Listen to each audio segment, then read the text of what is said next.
আজ বছরের প্রথম দিন। সকলকে জানাই নতুন বছরের অনেক শুভেচ্ছা আর ভালোবাসা।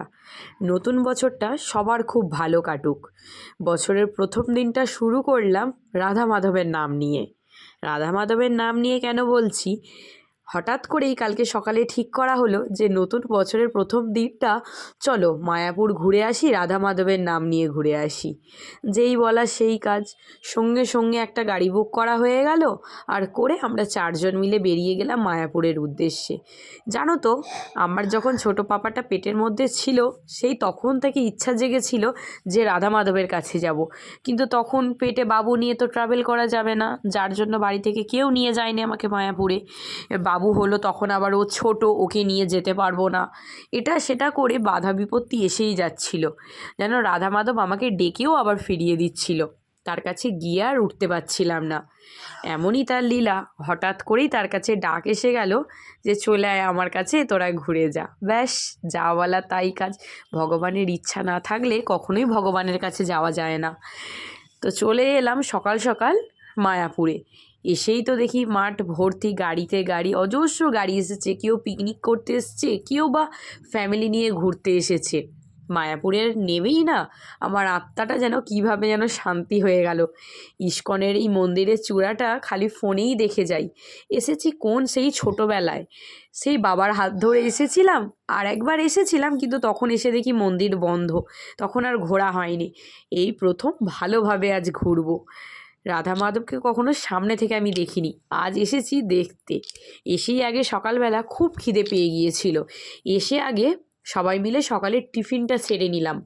সকালের টিফিন সেরে নিয়ে মন্দিরে যাব প্রভুর দর্শন করতে।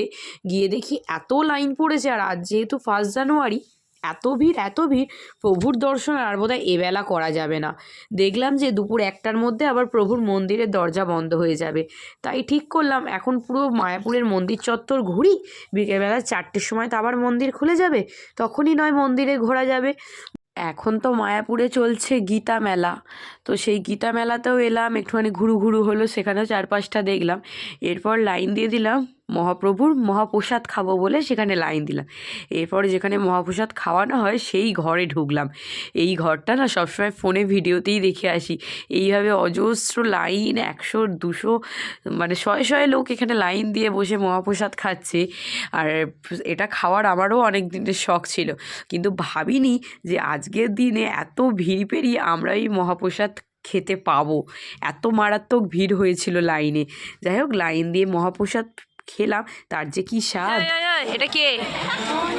জোরে বলো, জোরে। কার দাদা? কার দাদা?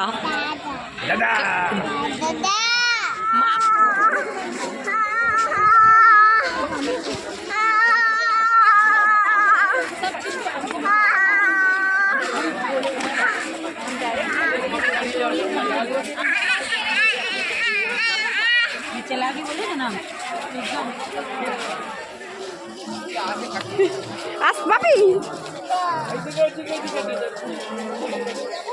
পাপি দৌড়ান।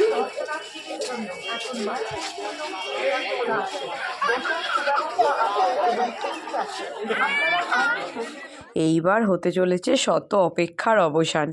মহাপ্রভুর দর্শনের জন্য লাইনে দাঁড়িয়ে পড়েছি।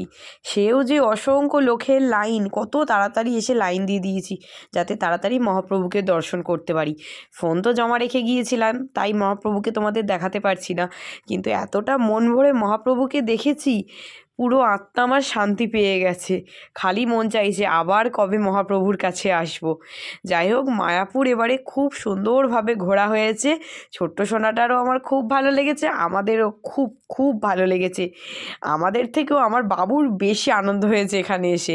ও যে কতটা আনন্দ করেছে সেটা ভাষায় প্রকাশ করতে পারবো না। আর বাড়ি ফেরার পথে মাঠে এসে দেখি এত গাড়ি এসেছিলো, এত গাড়ি এসেছে, মানে মাঠে একটা জায়গা দেওয়ারও, মানে গাড়ি রাখার একটা জায়গা নেই। তাই জন্যই ভাবছিলাম এবারে এত ভিড় কেন, 1 জানুয়ারি বলে কথা, এত ভিড় এত ভিড়। যাই হোক, সব শেষে মায়াপুর ঘোরা খুব ভালো হলো। বছরের প্রথম দিনটা খুব সুন্দরভাবে শুরু করলাম, এইভাবে যেন সারাটা বছর আমাদের খুব ভালোভাবে কাটে। যাই হোক, আজকের ভিডিওটা তাহলে এখানেই শেষ করছি, দেখা হবে খুব তাড়াতাড়ি, টাটা।